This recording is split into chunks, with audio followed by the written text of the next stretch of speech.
Сәлеметсіңдер ме, құрметті оқушылар, бүгін біз трапеция ауданы тақырыбын өтетін боламыз. Тақтада бізде трапеция сызбасы тұр.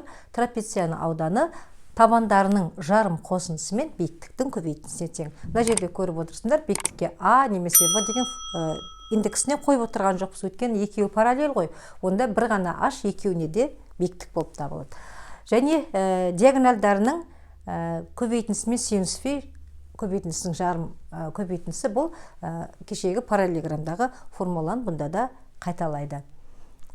Қазір осы формулаларды пайдаланып бірден есепті шығарып көрсетейін.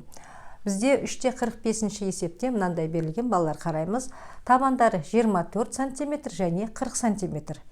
А табаны 24, В 40 см. Және бұл тең берілген трапеция, екі берік қабырғасы тең. Сонымен бірге диагональдары өзара перпендикуляр деп көрсетілген. Есептің шарты бойынша берілген осы трапецияның ауданын табыңдар дейді. Құрметті оқушылар, мұқият тыңдаңыздар. Қазір мен тамаша бір формула айтамын. Егер трапеция тең берілі болса, ұбт-да осы есеп қайта-қайта келіп жүр. Және көп оқушылар 1 секунд, 2 секундта шығаратын есептің жауабын білмей қалады, өйткені формуланы білмейді. Егер трапеция тең берілі болса, және диагональдары тік бұрыш жасап қиылса, ол трапецияның ауданы биіктіктің квадратына тең болды. Сонда S тең H квадрат. Мынау диагональдары тік бұрыш жасайтын тең берілі трапецияға арналған формула. Өйткені ұбт-да бір есеп бар. Тең берілі трапеция диагоналдар тік бұрыш жасайды, биіктігі 8 см, ауданы тап дейді. Балдар тосылып қалады. Ауданы 64 деп 1 секундта жауапты жазуға болады. Сондықтан осы формуланы біз қазір пайдаланамыз. Ал енді есепті шығарып бастайық. Алдыменен S формуланы мына бірінші формула бойынша жазайық. S тең А қосу В бөлу 2 көбейту H. Екінші формула бойынша S тең H квадрат. Диагоналдар тік бұрыш жасағандықтан және тең берілі болғандықтан. Мінекей теңдіктің екі жағында да S-тар тең ғой. Онда біз сол жақтарын теңестіреміз. А плюс В бөлінген 2 көбейтілген H тең H квадратқа. Теңдіктің екі жағын H-қа қысқартып жіберсек, бізде болады А плюс В бөлу 2 тең H-қа. Бұдан А плюс В тең 2H. Әрі қарай ал А плюс В дегеніміз бізде қандай? 24 плюс 40 қой. 24-ке плюсті қоссақ, 24-ке 40-ті қоссақ бізде 64 болады. Мәже ашып жазайық енді. 24 қосу 40 тең 2H. Мұдан 64 тең 2H-қа.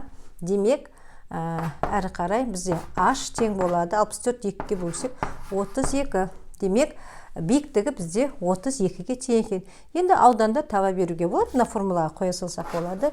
S тең 32-ның квадраты бізде болады 1024 сантиметр квадрат. Мінекей бізде есептің жауабы шықты. Мына формулаға қойсаңдар да осылай шығады. Келесі есеп 3/46. Ауданы 594 квадрат метр болатын трапецияның биіктігі 22 метр дейді. S тең 594 квадрат метр, биіктігі 22 метр.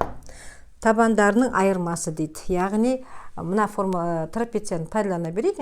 Ананы пайдалансақ та табандарының айырмасы, яғни біз В-на үлкен табан деп алсақ, В минус А тең 6 метр дейді. Трапецияның табандарын тап дейді. Осы А-ны табамыз және В-ны табамыз. Ал мына теңдіктен біз В-ны табатын болсақ, В тең 6 плюс А болады. Қазір осы формуланы пайдаланамыз. Трапецияның ауданы S тең. Мына формуланы пайдаланайық. S-тің орнына 594-ті жазамыз. Тең А плюс В-ның орнына А-ның өзін жазамыз. Біз енді А-ның орнына өзін жазайықта, плюс В-ның орнына 6 плюс А-ны жазамыз. Бөлу 2 көбейту H бізде 22. 22 мен 2-ні қысқартсақ 11 болады.